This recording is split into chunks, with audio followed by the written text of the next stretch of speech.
Hello student, मैं doctor Pankaj Tiwari. हमारे YouTube channel NIT school of mathematics में आप सभी का स्वागत है। स्टूडेंट, हम डिस्कस कर रहे हैं लाप्लास ट्रांसफॉर्म और लाप्लास ट्रांसफॉर्म पर हम डिस्कस कर रहे हैं evaluation of integral by Laplace transform. तो इस पर बेस्ड एक लेक्चर जो हम पहले बना चुके हैं, आज ये सेकंड और लास्ट वीडियो है इस टॉपिक पर। इस टॉपिक में हम आपको बताने वाले हैं कि कुछ इंटीग्रल की वैल्यू जो है आप by the help of Laplace transform find out कर सकते हैं। बहुत सारे इंटीग्रल ऐसे होते हैं जिनको आप लाप्लास ट्रांसफॉर्म से सॉल्व कर सकते हैं और बहुत इजीली सॉल्व कर सकते हैं। Clear student? तो इसका कॉन्सेप्ट मैं जो है प्रीवियस वीडियो में बता चुका हूं और वहां कुछ इंपॉर्टेंट जो है प्रॉब्लम भी हमने आपको सॉल्व कराई थी।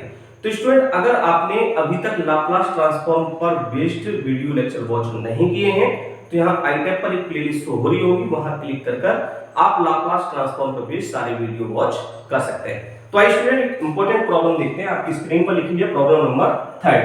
Evaluate sign of the integration limit 0 से infinite cos 60 minus cos 40 divided by t into dt। Clear student? तो यहां स्टूडेंट हम क्या करेंगे, सबसे पहले आप क्या करो कि ये तो आप समझ गए होंगे कि cos 60 minus cos 40 आपका फंक्शन हो गया और इसमें डिवाइड में t दिया है, मतलब division bye t property use हुई है। तो हम यहां क्या करेंगे, सबसे पहले हम लिखेंगे हियर, हमने यहां मान लिया कि हमारा जो फंक्शन है वो हमारा फंक्शन हो गया cos 60 माइनस का cos 40। अब इस फंक्शन का हम लाप्लास ट्रांसफॉर्म फाइंड आउट करेंगे। तो इसका लाप्लास ट्रांसफॉर्म फाइंड आउट करोगे तो हो जाएगा h divided by s square plus 6 का स्क्वायर, माइनस इसका करोगे तो h divided by s square plus 4 का स्क्वायर। क्लियर? तो ये लाप्लास ट्रांसफॉर्म आ गया आपका इसका। क्लियर है? कोई दिक्कत नहीं है। चलिए, now y the property of या now by division by t, है ना, लिख देंगे डिवीजन बाय टी। आप डिवीजन बाय टी प्रॉपर्टी का यूज कर लें या आप सीधा सीधा क्या लिख दें कि cos 60 minus cos 40 divided bye T. अभी हमने क्या किया था स्टूडेंट, ये वाला फंक्शन था, इसका लाप्लास निकाला था तो ये आया।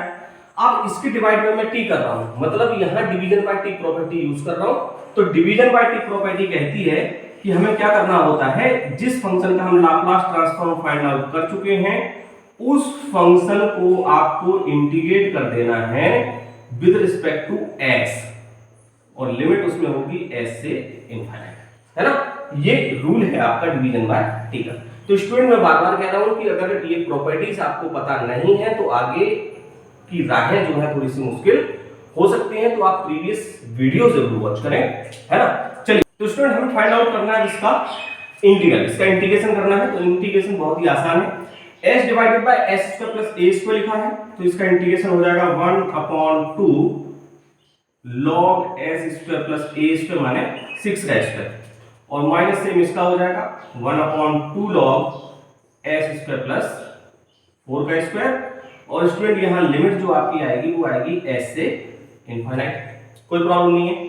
अब स्टूडेंट ये 1/2 देखो बाहर आ रहा है, मैंने बाहर ले लिया और 1/2 बाहर लिया और ये लिखा हुआ है log m minus log n, तो हो जाएगा log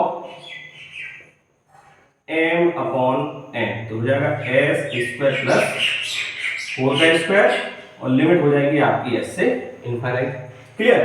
अब स्टूडेंट यहां लिमिट हमें पुट करनी है, तो लिमिट आप इनफाइनाइट यहां रखोगे, इनफाइनाइट यहां रखोगे, इनफाइनाइट डिवाइडेड बाय इनफाइनाइट, मतलब ये प्रोसेस जो है यहां अप्लाई नहीं होगी।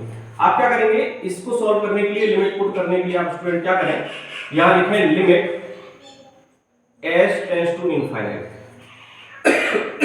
क्लियर है? s की जगह लिमिट रखनी है ना, तो limit s tends to infinite, यहां लिखें log। और स्टूडेंट क्या करें, जैसे मैं अपर लिमिट रख रहा हूं अभी, अपर माइनस लोअर, तो पहले अपर रख रहा हूं। चलो एक स्टेप सॉल्व कर लेते हैं। इसको s स्क्वायर प्लस 6 का स्क्वायर लिखा और इसको s स्क्वायर प्लस 4 का स्क्वायर लिखा। तो अपर माइनस लोअर, लोअर रखेंगे तो देखो लोअर में तो कोई अंतर आएगा नहीं क्योंकि s की जगह आपको s ही रखना है। तो s स्क्वायर प्लस 6 का square divided by s square plus 4 का स्क्वायर। क्लियर है? चलिए आगे बढ़ते हैं स्टूडेंट, और ये लिखा हुआ है 1/2 और ये है limit s tends to infinite. तो स्टूडेंट इसको सॉल्व करने के लिए आप क्या करें, देखें यहां से एस स्क्वायर कॉमन लें और नीचे से एस स्क्वायर कॉमन लें, तो एस स्क्वायर से एस स्क्वायर कैंसिल हो जाएगा। जब एस स्क्वायर आप कॉमन लेंगे तो ऊपर मिलेगा आपको 1 + 6 स्क्वायर बटे एस स्क्वायर। देखो यहाँ एस था नहीं तो डिवाइड में आ गया, डिवाइड बाय यहां मिलेगा 1 + 4 square divided by S square और माइनस ये वाला टर्म आपका सेम रहेगा log एस स्क्वायर प्लस 6 का square divided by S square plus 4 का स्क्वायर। Clear student? चलिए आगे बढ़ते हैं और आप देखें यहाँ इनफाइनाइट आप पुट करोगे तो ये log, ये तो देखो infinite 6 divided by infinite 4 divided by infinite, तो ये 0 हो गया और ये 0 हो गया, तो log 1 डिवाइडेड बाय 1 तो 1 होगा और log 1 की वैल्यू आपकी होती है 0। तो इस तरीके से आप वैल्यू पुट कर सकते हैं 0, डायरेक्ट आप यहां 0 पुट नहीं कर सकते हैं, तो हो गया 0 minus log S square plus 6 का square divided by S square plus 4 का स्क्वायर। Clear student? तो अल्टीमेटली आपने क्या किया स्टूडेंट, यहां लाप्लास ट्रांसफॉर्म आपने फाइंड आउट किया है किसका, cos 60 minus cos 40 divided by t का, और जो कि आपको मिला माइनस के 1/2 log एस स्क्वायर प्लस 6 का square divided by S square plus 4 का स्क्वायर। क्लियर है? चलिए अब आप देखें इवैल्यूएट आपको करना था cos 60 minus cos 40 divided by t into dt। बस आपको साइन ऑफ द इंटीग्रेशन चाहिए, तो साइन ऑफ द इंटीग्रेशन कहां से आएगा, आप इस लाप्लास का फार्मूला रख दें डेफिनेशन से। जब आप ये मान के चले ना ये फंक्शन है और इस फंक्शन का अगर लाप्लास ट्रांसफॉर्म आपको फाइंड आउट करना है तो इसको आप ऐसे लिख सकते हैं 0 से इनफाइनाइट e की पावर माइनस st और फंक्शन इनटू dt। तो फंक्शन हो गया आपका cos 60 minus cos 40 divided by t into dt। भाई ये फंक्शन मान लिया, इसका लाप्लास निकाला तो ये आया, is equal to right hand side में दिया है माइनस का 1/2 log एस स्क्वायर प्लस 6 का square divided by S square plus 4 का स्क्वायर। कोई प्रॉब्लम नहीं है। अब स्टूडेंट यहाँ एक्सपोनेंशियल फंक्शन तो है नहीं जो हमें फाइंड आउट करना था, हमने केवल ये सब किया है किसके लिए, साइन ऑफ द इंटीग्रेशन के लिए। तो ये इसको हमें रिमूव करना है, तो रिमूव कब होगा, जब e की पावर 0 होगा। e की पावर 0 कब होगा, जब हम s की जगह 0 पुट करेंगे तो e की पावर 0 आएगा और e की पावर 0 की वैल्यू क्या होगी, 1 होगी, तब जाकर हमें इतना मिलेगा। तो s टेंड्स टू 0 हम बोथ साइड पुट करेंगे, जब पुट करेंगे तो ये 0 से इनफाइनाइट, ये देखो 0 हो गया, ये हो गया cos 60 माइनस का cos 40 divided by t into dt is equal to minus का 1/2 log s की जगह 0 रखा तो 0 प्लस 6 का स्क्वायर डिवाइडेड बाय 0 प्लस 4 का स्क्वायर। क्लियर है? तो ये स्टूडेंट देखो ये तो हमें फाइंड आउट करना था। आप देखें 0 से इनफाइनाइट cos 60 माइनस cos 40, 0 से infinite cos 60 minus 40 divided by t into dt। बस ये राइट वाला पोर्शन आप सॉल्व कर लें तो माइनस का 1/2 log ये हो गया आपका 6 36 और 4 चौको 16। तो इसको आप 4 से कैंसिल कर सकते हैं, तो 4 9 36 और 4 चौको 16 है ना, तो ये हो गया 9/4। तो इसको आप लिख सकते हैं स्टूडेंट माइनस का 1/2 log 9 डिवाइडेड बाय 4। तो ये स्टूडेंट क्या होगा, जो भी हमें फाइंड आउट करना था उसका ये आंसर होगा। तो आई होप आपको समझ आ गया होगा कि किस तरीके से हमें जो है इंटीग्रल को सॉल्व करना है लाप्लास ट्रांसफॉर्म की हेल्प से। Clear student? चलिए आपकी स्क्रीन पर एक प्रॉब्लम और दी है, प्रॉब्लम नंबर 4। देखिए आप ये ब्लैक से लिखा हुआ है मैंने, इवैल्यूएट 0 से इनफाइनाइट e की power minus t cos 80 minus cos bt divided by t into dt। Clear है? इसकी प्रोसेस आप ध्यान से देखें तो a की जगह यहाँ 6 लिखा है, b की जगह यहाँ 4 लिखा है, डिवाइड में t है तो यहाँ भी डिवाइड में t है। तो इसकी पूरी प्रोसेस आपकी सेम रहेगी। जहां जहां आपका 6 दिया है वहां आपको a रखना है, जहां जहां 4 दिया है वहां आपको b रखना है। अब स्टूडेंट यहां आप जब लास्ट में आएंगे तो मैंने आपसे कहा था कि यहां हमें एक्सपोनेंशियल टर्म नहीं चाहिए, जबकि यहां मुझे एक्सपोनेंशियल टर्म चाहिए है। तो वहां एक्सपोनेंशियल टर्म जैसे e की पावर माइनस st था तो मैंने यहां s की जगह 0 रखा। आप अगर यहां s की जगह 1 रख देंगे तो यहां e की पावर माइनस t आपको मिल जाएगा, जो कि आपको यहां जरूरत है। तो ये प्रॉब्लम जो है बिल्कुल सिमिलर है आपके प्रॉब्लम नंबर 3 के। तो ये आपका होमवर्क है, आपको जो है खुद से सॉल्व करना है। मैं यहां एक और इंपॉर्टेंट प्रॉब्लम आपसे डिस्कस करता हूं। तो स्टूडेंट नेक्स्ट प्रॉब्लम दी है 5th, हमें प्रूव करना है 0 से t नहीं होगा, यहां 0 से इनफाइनाइट होगा, है ना। t इंटू e की power minus 2t cos t dt is equal to 3/25। ये हमें प्रूव करना है, ये करेक्शन है, जीरो से इनफाइनाइट लिमिट होगी। चलिए इसको सॉल्व कर लेते हैं स्टूडेंट। तो यहाँ देखो एक्सपोनेंशियल को छोड़ के दो चीजें हैं, t इंटू cos t। तो पहले हमने लाप्लास ट्रांसफॉर्म निकाला है स्टूडेंट यहाँ किसका, cos t का, और cos t का लाप्लास ट्रांसफॉर्म होगा s divided by s square plus 1 का स्क्वायर। क्लियर है? चलिए इसको आप fs भी कहते हैं, कोई दिक्कत नहीं है ना। अब स्टूडेंट यहाँ हमें लाप्लास निकालना पड़ेगा किसका, t इंटू cos t का।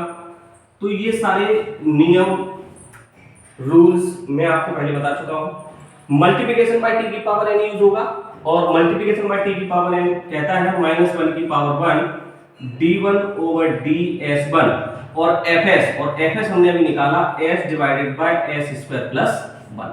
तो इसको अगर हम डिफरेंशिएट कर दें तो ये आपका लाप्लास हो जाएगा t इंटू cos t का। क्लियर, कोई दिक्कत नहीं है।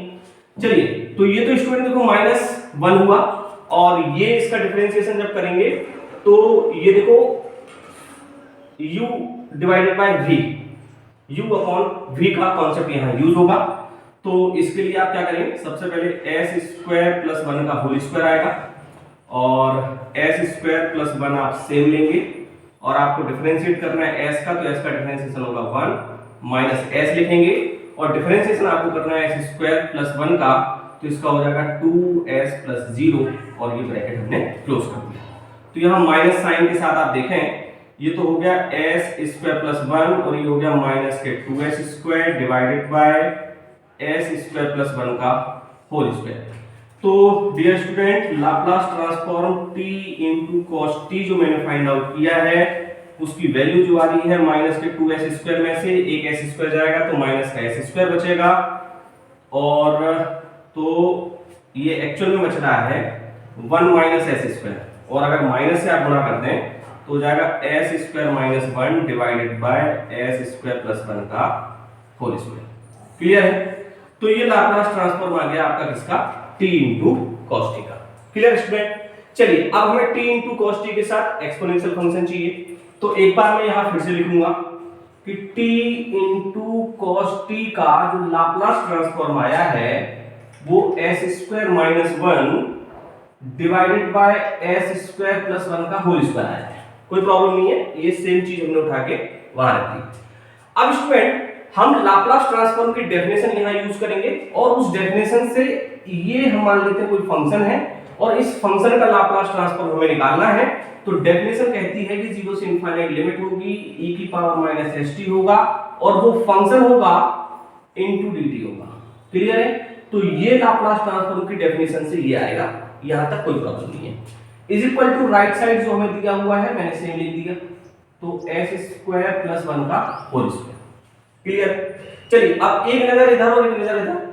हमें t cos t dt sign of the integration limit 0 से इनफाइनाइट दिया है। केवल e की पावर माइनस st की जगह e की पावर माइनस 2t है, कोई दिक्कत नहीं है, मैं s को रिप्लेस कर देता हूं 2 से। s को रिप्लेस कर दो आप बोथ साइड 2 से, तो आपकी प्रॉब्लम सॉल्व हो जाएगी। तो 0 से इनफाइनाइट e की power minus 2t t into cos t into dt is equal to s की जगह 2 रखोगे तो हो जाएगा 2 का स्क्वायर माइनस 1 डिवाइडेड बाय यहां हो जाएगा 2 का स्क्वायर प्लस 1 का होल स्क्वायर। तो स्टूडेंट आप देखें लेफ्ट साइड 0 से इनफाइनाइट e की power minus 2t t cos t dt, ये और ये आपस में मैच कर रहा है। तो राइट साइड आप सॉल्व कर लेते हैं, तो राइट साइड कितना आना चाहिए, 3/25। चलिए तो 2 2 जा 4 माइनस 1, 2 2 जा 4 माइनस 1, तो 3 डिवाइडेड बाय 2 2 जा 4 प्लस 1 5 5 5 जा 25, तो 3/25। तो हेंस प्रूव। तो यहाँ LHS is equal to RHS, और हम लिख देंगे हेंस।